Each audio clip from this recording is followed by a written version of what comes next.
think the loan process is probably the most intimidating process when I work with buyers in general, because they're nervous if the loan's going to happen or not, because they have fallen in love with the house that they've seen.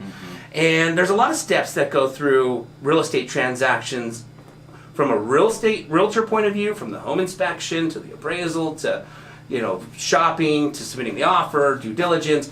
But there's also a lot of steps in getting the loan too. And when you break it down step by step, it's actually not that intimidating, right? Yeah. You look at a list and you're like, oh my gosh, is this going to be able to, am I going to be able to buy this house?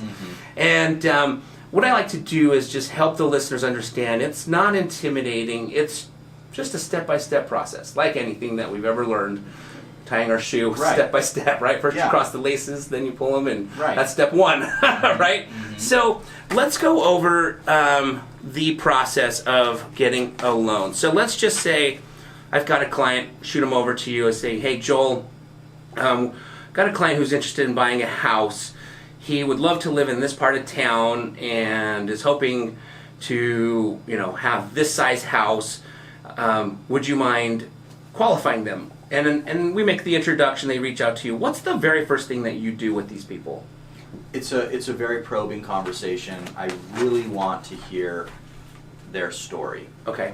A lot of loan officers tend to say, oh man, so nice to meet you, super excited, Yoshi's great, fill out this loan application online. We'll reach back out to you.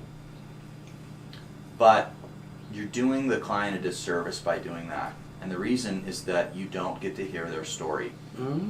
So the first step is to really ask a lot of open-ended questions to find out who they are, what they're wanting to accomplish, when, how much they want to pay, how much they can put down. All of these things you're discovering through this initial conversation.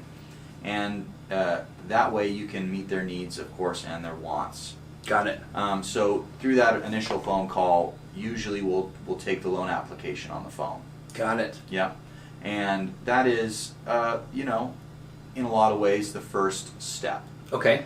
And from there, depending on how credit looks and, how realistic they are, we will then send them a needs list of things that they'll need to provide us for a pre-approval, as well as schedule with them an in-office meeting.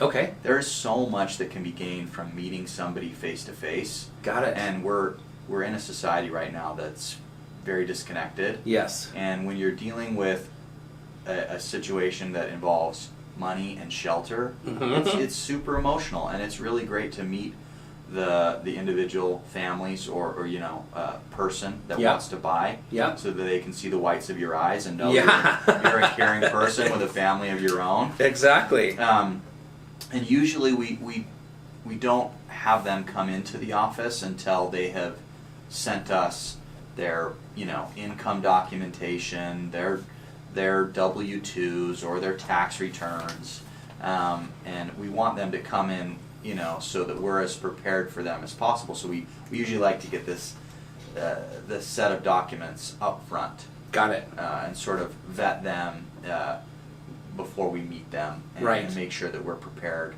and have a good understanding of how we can help them. Very cool.